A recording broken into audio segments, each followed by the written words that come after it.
Hey everyone, this is Dean with DCA Crypto. Today I have some really bullish news for you guys. I'd appreciate it if you subscribe to my channel. Please give this video a quick like to get the YouTube algorithm pumping. All right, let's jump into it.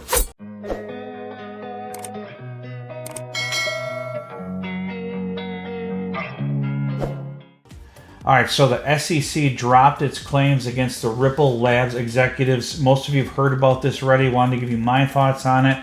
And I've talked about this on a lot of my videos on what's going to happen in these markets continually up until the bull run. So the SEC, they just don't drop lawsuits against anyone. I mean, very, very seldom does this ever happen. And they claim that Brad Garlinghouse and the other Chris Larson basically were aiding and abetting sales of securities illegally for Ripple Labs. So it's really good to see that the SEC has dropped this lawsuit against those two. So that doesn't mean that Ripple's completely out of the water for sure on any of this, but this is a very good sign for things to come for crypto. The SEC just doesn't give up on, suing somebody or pressing charges against somebody and drop the case for nothing. So they must be really waking up to how the government is looking at the sales for crypto and that. So wanted to cover this article with you and another one. I'm just going to read part of this article for you. The agency said in court papers it's dropping its claims against Brad Garlinghouse and co-founder Chris Larson for aiding and abetting sales of cryptocurrency XRP, which the judges found amounted to unregistered sales of securities. And they're talking about not the sales on the secondary exchanges. Those were considered sales of commodities. But prior to that, because when they did the initial coin offering, they're saying that's when, they were offering securities unregistered. So, but I'm just shocked that the SEC dropped the charges against them in general for it.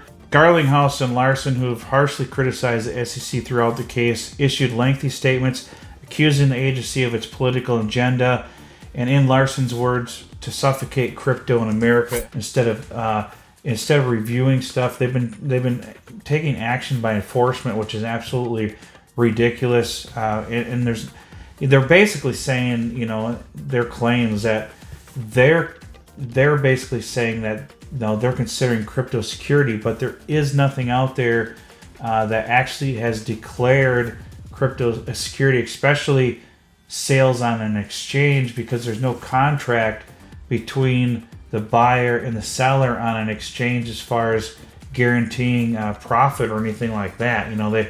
All the exchanges basically have a disclaimer like there's no guarantee of any profit in crypto. So, buy at your own risk. So in this statement, they said, instead of looking at the criminals stealing customer funds on offshore exchanges that were courting political favor, they were referencing like SBF with the whole FTX thing. The SEC went after the good guys, Garlinghouse said, in apparent reference to Sam Bankman-Fried, founder of exchange FTX. Bankman-Fried is on trial for what prosecutors have called a $10 billion fraud.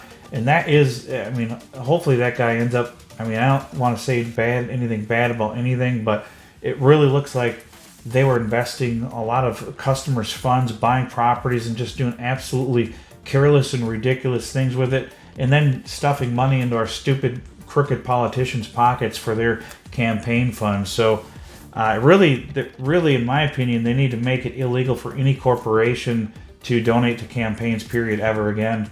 And that would stop a lot of this mess, and definitely not allow any funds from any foreign entities for sure for any campaigns. This article here on news.bitcoin.com, the SEC drops lawsuit against Ripple executives, all charges dismissed. Ripple calls it a surrender by the SEC, and they're saying the SEC made a serious mistake going after Brad and Chris personally, and now they've capitulated, dismissing all charges against our executives. That's what Ripple has stated.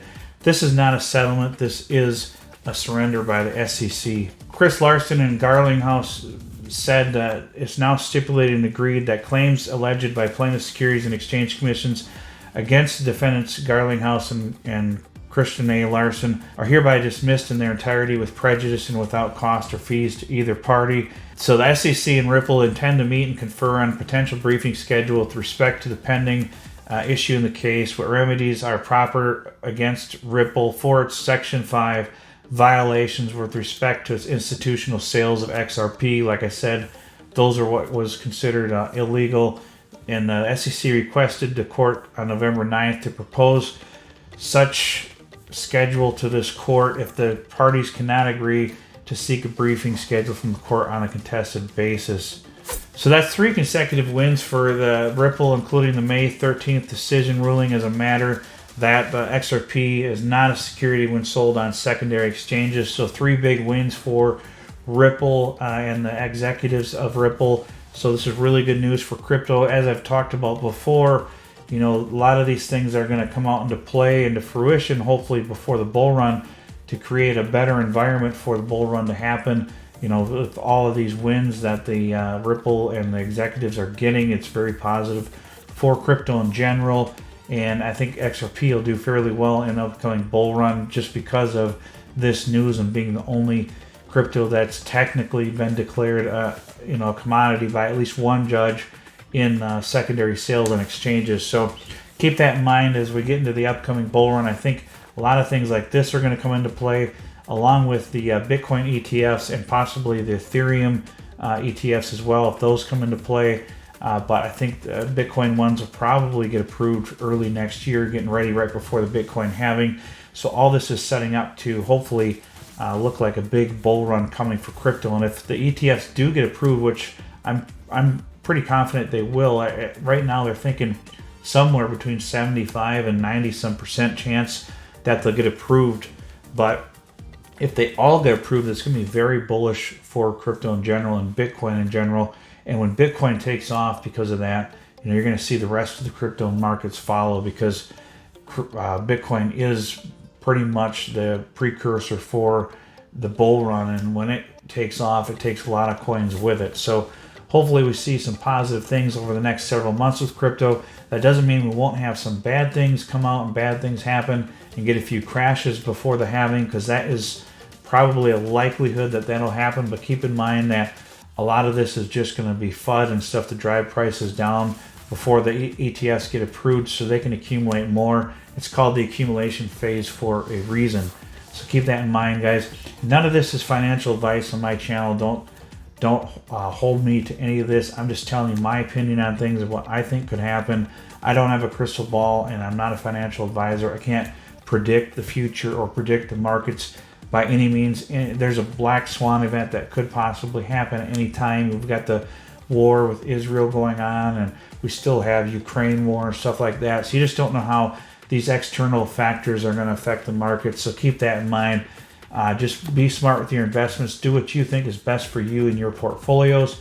I really appreciate all of you that watch my channel. Feel free to join my Telegram or my membership Discord if you choose to do that and support my channel. I really appreciate all of you out there, and we'll see you on the next one.